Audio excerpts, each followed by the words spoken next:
Hi YouTube! So if you haven't already guessed by my surroundings, I'm making another cooking video for you guys. So I'm going to show you guys how I make my real simple, kid-friendly Philly cheesesteak sandwiches. So it's a real simple meal. It only involves a few ingredients and it is not very time consuming at all. It takes about 30 minutes to make, which I love. Because if you're tired like me from being a mom or working, then, your Saturday night, your dream worthy Saturday night is not standing over a stove cooking a very big, elaborate meal. So I'm going to show you guys my quick steak sandwiches, and I'm going to pair them with some homemade onion rings. If you would like to get my homemade onion ring recipe, I'm going to put that video up as well. I just think that it's kind of a nice combination, and I really love homemade onion rings. There's nothing like them. So if you want to see how to make this, then keep watching. Okay, for the ingredients for the steak sandwiches, you're going to need steak, obviously. This is just a sirloin tip steak. There's 2 of them in the bag. I do not know how much, but you can use as much steak or as little steak as you like. Okay, so for the cheese, we're just going to go with sharp cheddar cheese tonight. I have made these sandwiches with provolone. That is good as well, so feel free to try either one of these. We're going to use ciabatta sandwich rolls just to kind of change it up a little bit. I have used hoagie rolls as well. Those are great. Then we're also going to need a bell pepper. This is just bell pepper that I have pre-sliced and had frozen in my freezer, kind of part of my stockpile. And then we're going to need an onion. We're probably only going to use about half of this onion. And then you're going to need just a small can of sliced mushrooms. Okay, so earlier today, about 4 hours ago, I put my steak in a Ziploc bag, and I just put some salt and pepper and a little bit of garlic powder in there. And then I put 1 whole can of Coca-Cola in here to help tenderize my steak. If you don't have Coke, or if you don't even drink Coke, you can use Sprite. That works fine. I really like to, especially when it comes to my steak, or even like my beef tips or anything like that, I really like to marinate them. That way it's a little more chewable, and you don't get that big ball of meat. You know what I'm talking about, that big ball of meat. Especially, with my kids, they've got little bitty teeth, and it is hard for them to chew through some of the meat. So anyways, I like to marinate it. You can marinate it any way you want to, but that's just what I did for mine. So, and I laid it flat on a pan, and then every so often, probably every time I got in the refrigerator or something like that, I just flipped it over to make sure that it was just being marinated thoroughly. So, alright, right now we're going to go ahead and take it out of the bag and go ahead and start slicing it. I like to slice the meat before I cook it in a skillet, just because it's hard to, as you can see, I'm playing with my meat, as you can see, this is a big piece of meat, and I just think that it works a lot easier if you slice it before you cook it. So we're going to go ahead and move that out of the way. I also put it on top of a pan, so if for any reason it leaked or if there was a hole in the bag, that the pan would catch the juice and not my refrigerator. Okay, so what I do is I take my steak on my cutting board and I just cut it in half. Put that over to the side. And then I kind of ball it up in a little ball right here at the end, just so I have a little more room. And then I just start slicing it at an angle. And if there's any fat pieces on the steak, of course you're going to cut those off. You're not going to want to eat those. Some people like their fat on the steak. They think it's great. I am not one of those people. I don't like fat of anything. You hear some noises, the baby's playing over there, so bear with me here. Alright, so I'm just cutting off all these little fat pieces. If you are a beginner, like when it comes to cooking, and there's so many just cooking utensils and devices and stuff like that out there, and I have actually met many people that are intimidated to use a knife of this size. My mother, my mama, she will not use one of these. She is one of those little old women that use like those little bitty handheld knives to cut everything. Oh, bless her heart. She can cut some potatoes in like way faster than I ever dreamed of by, you know, just holding the potato and cutting it. Yeah, but anything and everything that I cut is with this baby here. And I mean, this is a cheap little knife. I think it doesn't even have a brand on it. That's how cheap it is, okay? I'm assuming it's like kitchen something. I have no idea. I'm going to hopefully either invest or hoping that Santa Claus brings me a Paula Deen set. I mention that like every video, but I know somebody's going to ask what type of cookware do I use for Christmas. I got the Paula Deen cookware set, and oh my gosh, I love it. And like I got her pots and pans, and then her spoons, and the little flat spatulas, and I am in love with them. I went online after I got them, and I saw this red teapot that she had. Oh my gosh, I so want one of those. And then I saw, of course, everything else that she had. Like she had knives, and she had chopping blocks, aprons, just you name it. And oh my gosh, I so want them. Okay, so that side's cut up. Here's our fat. I'm just going to stick it back on our pan. I'm going to take the other steak, do the same thing with balling it up at the end. Cut off any fat pieces, just like so. And then I'm just going to keep slicing them into strips. That's all we're doing, is we're just cutting them into strips just like that. So anyways, if you are just like newly married or just out on your own and beginning to cook, you don't have to have real expensive utensils, especially like, okay, with me, when I got married, everything was hand-me-downs. So I really didn't have a lot of like brand new stuff, and over the years I have accumulated bits and pieces of my own, some new, some not. But I would definitely invest in a good knife and cutting board. And some people are afraid to use these little white cutting boards because they like, oh, they stain. If it comes out discolored after you wash it, you can soak it in your sink with some bleach, and it'll look good as new. I do that probably once a week, just because I do cut so much stuff on this cutting board. So definitely invest in that. Alright, now we're on to the last little piece. It does take a few minutes to cut this up, but it's worth it. Because that way I can get all of the meat in the skillet, and I don't have to really worry about the big pieces of meat and flipping them and stuff like that. I've never been a fan of like putting big chunks of meat and having to flip them. That's it kind of scares me, to be honest. Alright, so I'm going to take the second one out of the bag and do the same thing that I did to the first one, which was cut it in half. It doesn't have to be precise. Just makes it a little bit more manageable. So that last little piece have a lot of fat on it. These really don't have a lot of fat on them. These are really good pieces of meat, but I like to make sure that I cut any of the pieces off.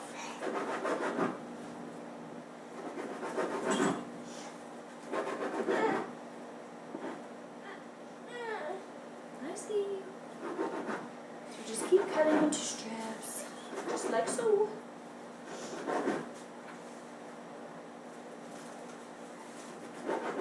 And you can make the strips as long as you want, as short as you want, just however. I just go and I just cut them into strips, and if some of them look entirely too long or thick, I just cut them again.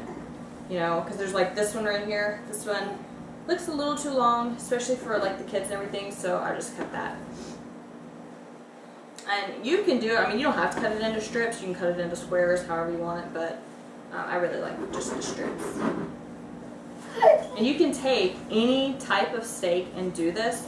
Like, sometimes, especially like during the summer, not around my house, it's very, very, and I'm very rare that we have steak left over, Because once my kids hear that there's steak, that's all they want. They don't care if you have potatoes, macaroni and cheese, corn on the cob, squash.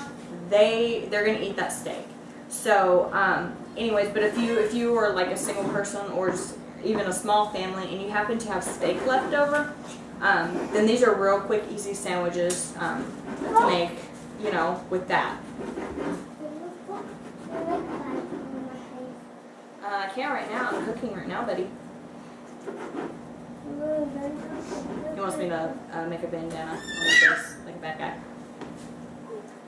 Just in just a second, okay, baby? So I'm just gonna go ahead and finish cutting this up, and then I will be back to show you guys. Okay, so we're on to the skillet part, as you can tell already. So I'm just gonna use a regular sized skillet. This one back here is gonna be for our peppers and stuff. So I'm gonna go ahead and turn it on.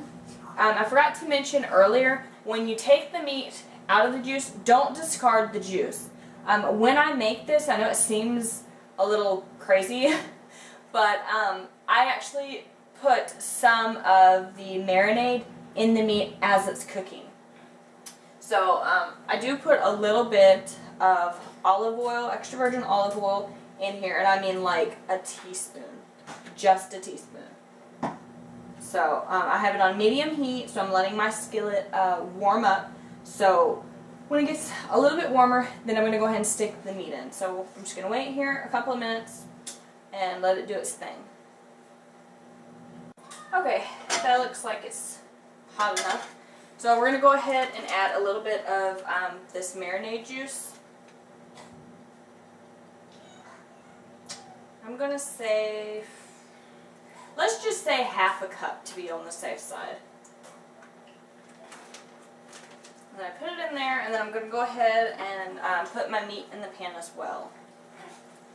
Spill it all over. Okay, so now that we have our meat in our skillet, we're going to turn the heat up to about medium-high. So if you haven't already guessed, I'm using my favorite spatula. So I'm just kind of moving the meat around. And it is going to look real watery, but that's okay. It'll cook out. The soda, the juice, all of that, it'll cook into the meat and of course make it more flavorful. It'll cook out. So at this stage, what I'm going to do, just because when I did season it, I put maybe about a teaspoon of salt and pepper and garlic powder. At this stage, I'm going to go ahead and add my seasonings. So I haven't showed you this before, but I'm going to go ahead and show you this now. If you can see over here to the side, you probably can't see the whole thing, but this is my spice cabinet. So I'm going to go ahead and put in some garlic powder. And I'm going to say about a teaspoon of garlic powder. I'm going to go ahead and go with my salt. I'm going to go ahead and say about a teaspoon of that as well. You don't want it to be too salty, but you want your meat to, of course, have flavor. So I'm going to do the same with some pepper. I wish you guys could like see this up close. This is so beautiful. It's bubbling away. Oh, yeah. And you can put anything else that you like, but I think, I think we're just going to leave it at that. I think we're just going to keep it pretty basic tonight. So, oh my gosh, this looks so good. Cannot wait to eat these. So it doesn't take long at all for this meat to cook. It takes, well, let's just say about 15 minutes. The other stuff takes up the rest of your time, getting the bread ready, your peppers, stuff like that. So while this is cooking, I'm going to keep an eye on it, but I'm going to go over there and cut up my onion, and my bell pepper's already cut up, so I'm just going to cut up my onion. Okay, so it's been about 10 minutes. I say 15 just because I want to get all those juices and stuff cooked out of there. As you can see, this has cooked up really nicely. Looks really good and juicy. I think it's going to go very well. Okay, so I'm just going to keep cooking this until all of the juice is absorbed. And then I'm going to go ahead and show you what to do to your onion and bell pepper. Now we're on to sauteing the bell peppers, the onion, and the mushrooms. So all I did, of course, was cut the onion up into strips. If you don't know how to cut an onion, or you're just not real good at it, I showed you in my last video, my Dorito casserole video, how to cut an onion. So I just cut it up into strips this time instead of dicing them. I also just have the bell peppers and some slices. I opened the can of mushrooms. I drained the juice off of them, and I just put everything into this little bowl right here. So now in a little pan, I have about 2 tablespoons of just regular butter. So we're just letting that melt down. So I have the heat on, we're going to turn it up, well, it was on medium, so we're going to turn it up a little bit to like medium-high. We're just going to stir this around and let it melt. During this time, I usually just put it in there and I kind of walk away. But I'm going to urge you guys to walk away, because then you might be like, yeah, I burned it, Okay, so I see our butter bubbling, not boiling, bubbling. So I know it's ready to dump the peppers in. Well, the pepper mixture. So just scrape your bowl out, get all those onions out. Like I said, in my Dorito casserole, I do not like to waste. If you have any like chunks of onion that are stuck together, just kind of break those up. Just not toss it, but I'm gonna, you know what I mean by when I say toss it around. Just move it around to make sure that everything gets coated real nice with the butter. Depending on how much you have, like vegetable-wise, you may need to add more butter, but I usually start off with 2 tablespoons, and then if it looks like it needs a little bit more, I add a little bit more. So just keep moving it around to make sure that everything is nicely coated. And then comes the part where you can turn your heat up to medium-high. You're just sauteing these. You're not, you're just looking to make the flavors come out and pop more. And that way you kind of takes a little bit of like the harsh, fresh bitter out, if that makes any sense. You're looking to make its flavor come out. It's the best way to put it. So you just pretty much keep moving it around. And if you are, if you're preparing something else, it's okay to let this sit and to go mess with that for a couple minutes, but definitely keep your eye on it because it can burn pretty quickly, especially with it being just butter.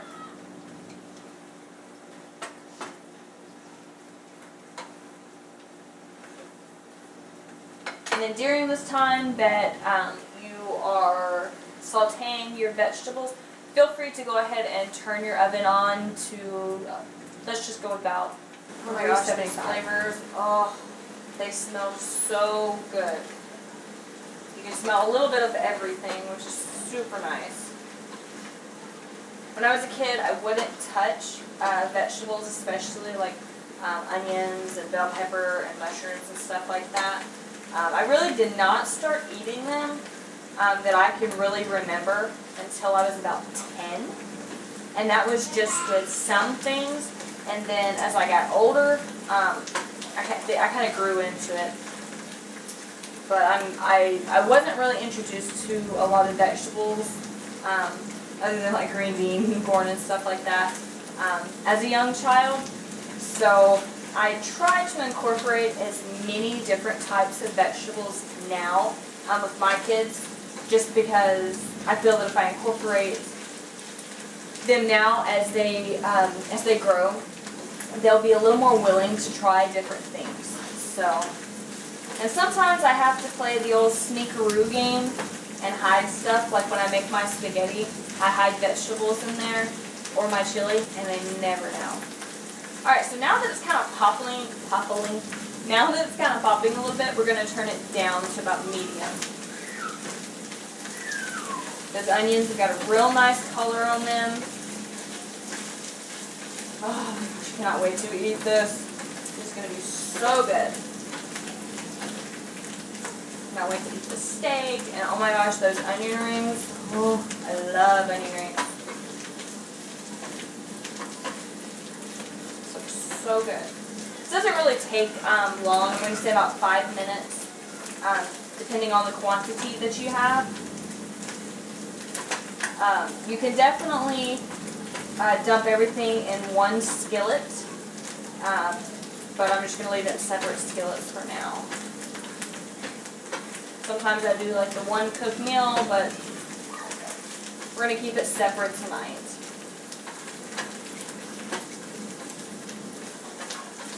Ooh, I smell those bell peppers and those mushrooms. It almost makes me want to make homemade pizza.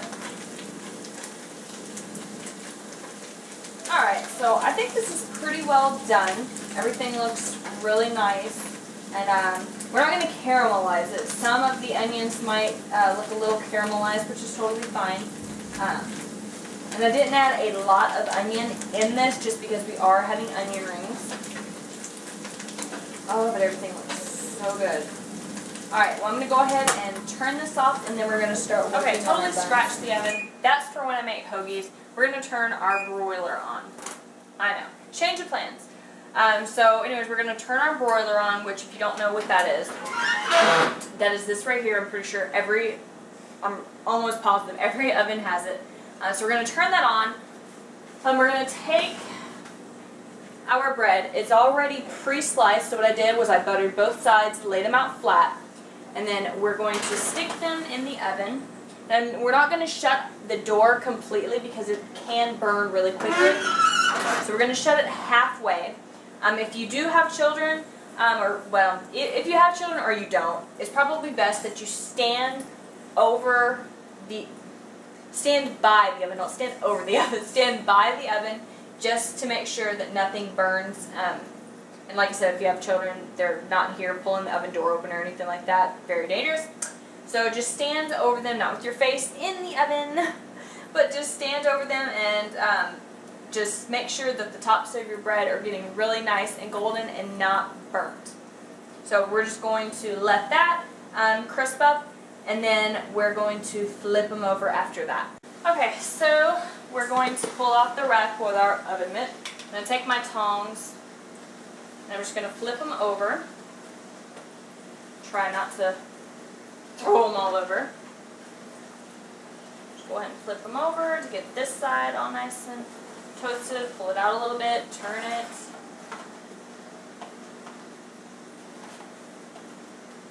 The butter is just mainly to add some flavor to the bun. I think they're so good this way. Alright, so now we're going to go ahead and toast up this side. So we're going to shut it halfway. Thumbs up for the squeaky oven door. So we're just going to let that side toast up, and then I will be back to show you how I build the sandwiches. Now all we're going to do is set it up just like I usually do, with like in a little assembly line. So we have our bread here. We're going to take some of our steak. We're going to put it on the bottom side of our bread, just like so. Add as much, as little as you like. I just like to kind of cover the bottom. We're going to add our onions, mushrooms, and peppers. I find using tongs for this makes grabbing stuff a lot easier. So, like I said, add vegetables to your liking. That looks good for my liking. Onion stuck on there. And then we're going to go ahead and add the cheese. So I'm going to go ahead and cover the meat and the vegetables with this cheddar cheese. Now you're not going to put the cap or the top piece of the bread back on. If you want, you can take this off and set it to the side, which I'm going to do just so it doesn't crisp up anymore, because all we want to do is melt the cheese all over the meat like that. And in case your meat has cooled down or your vegetables a little bit, that'll give the broiler will warm it up. So anyways, I'm going to go ahead and take all of the top parts of the bread off of the pan and finish making the sandwiches, and then I'll show you what they look like in the oven. Okay, so as you can see, all I've done is just stick it right back into the oven. Excuse the other two in the back. I'm making someone lunch for work tomorrow. So I'm just going to leave those in there until the cheese is really nice and melted, and then we're going to take them out. Alright, so this is our end result. As you can see, the cheese is really nice and melted, and our bun toasted up really beautifully, and our onion rings came out fabulous. So all that's left to do now is go and enjoy this bad boy. Okay, so that is it for our Philly cheesesteak sandwiches. I hope you guys enjoyed watching, and if you haven't subscribed, please do like and comment below, and I'll talk to you guys later. Bye, YouTube.